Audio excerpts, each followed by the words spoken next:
I হায় মান্নার চুল তো সব পাইকা গেছে গা। মান্না ভাইয়ের চুলটা না সম্পূর্ণ লাল কালারের ছিল। তো ওই গ্রামের মানুষ তো এত কিছু বোঝে না। মান্না ভাই যে উইক পরেছে ওই ছেলেটা বোঝে নাই। মান্না ভাইয়ের কথাটা একটু খারাপ লেগেছিল। ওনার তো চুল খুবই সুন্দর ছিল, মান্না ভাইয়ের একটা পাকা চুলও ছিল না।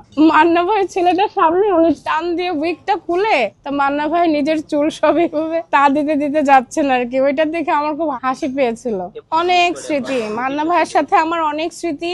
একটা কথাই বলবো যে মান্না ভাই বেঁচে থাকলে আজকে হয়তো আমাদের ফিল্ম ইন্ডাস্ট্রিটা এতটা বেহাল দশা হতো না, এতটাই বলতে পারবো। যে টাইমটা লিডিং ক্যারেক্টারগুলো করেছি, দেখা যাচ্ছে লেডি অ্যাকশন ছবিতে আমার নাম ভূমিকা, নাগিন ছবিতে আমার নাম ভূমিকা। তো এটা খুব রেয়ার, অনেক রেয়ার শিল্পীরা যারা আছেন যে যাদের নাম ভূমিকায় ছবি হয়েছে। তো আই ফিল সো প্রাউড যখন আমি মনে করি যে আমার অতীতটাকে যখন আমি মনে করি, আমি অনেক প্রাউড ফিল করি যে না, আমি একটা ভালো সময় পেয়েছি এবং আমি একটানা কাজ করে চলচ্চিত্রকে গুড বাই জানিয়ে চলে আসতে পেরেছি। কারণ চলে তো আসতেই হয়। একটা নায়িকা তো মানে 30 বছর বা 25 বছর টানা নায়িকা করতে পারে না। নায়িকাদের ক্যারিয়ারটা খুব শর্ট হয়। তো সেই হিসেবে তো I am in a good position আমি মনে করি। না না, নায়িকা চরিত্র তো আমি অনেক আগেই ছেড়ে দিয়েছি।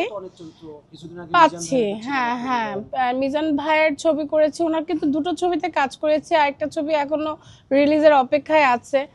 আর আমি এখন অ্যাকচুয়ালি নায়িকা চরিত্র করছি না, আমি ক্যারেক্টার আর্টিস্ট হিসেবেই কাজ করেছি যে কয়টা ছবিতে কাজ করেছি। তবে ইদানিং আমি বেশ কয়েকটা ছবি ছেড়ে দিয়েছি, আমি আর কাজ করিনি।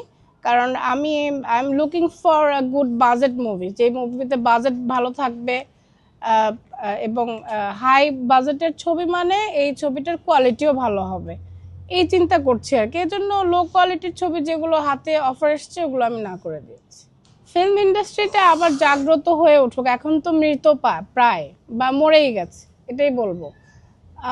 আমাদের ফিল্ম ইন্ডাস্ট্রিটা আরও জাগ্রত হোক, নতুন ছেলে মেয়ে আরও আসুক, নতুন অন্তত 5 জন নায়ক 5 জন নায়িকা যদি সমপর্যায়ে না থাকে তাহলে ফিল্ম ইন্ডাস্ট্রিটা রেখে তো লাভ নেই। আসলে মান্না ভাইয়ের চুলটা না সম্পূর্ণ লাল কালারের ছিল আর কি, মেহেদি রং আছে না। তো ওই গ্রামের মানুষ তো এত কিছু বোঝে না। ও এসে বারবার মান্না ভাইকে দেখছে, আর মান্না ভাই যে উইক পরেছে ওই ছেলেটা বোঝে নাই।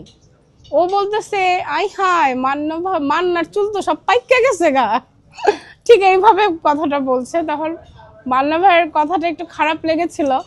মান্না ভাইয়ের ছেলেটার সামনে উনি টান দিয়ে উইকটা খুলে, ওনার তো চুল খুবই সুন্দর ছিল, মান্না ভাইয়ের একটা পাকা চুলও ছিল না।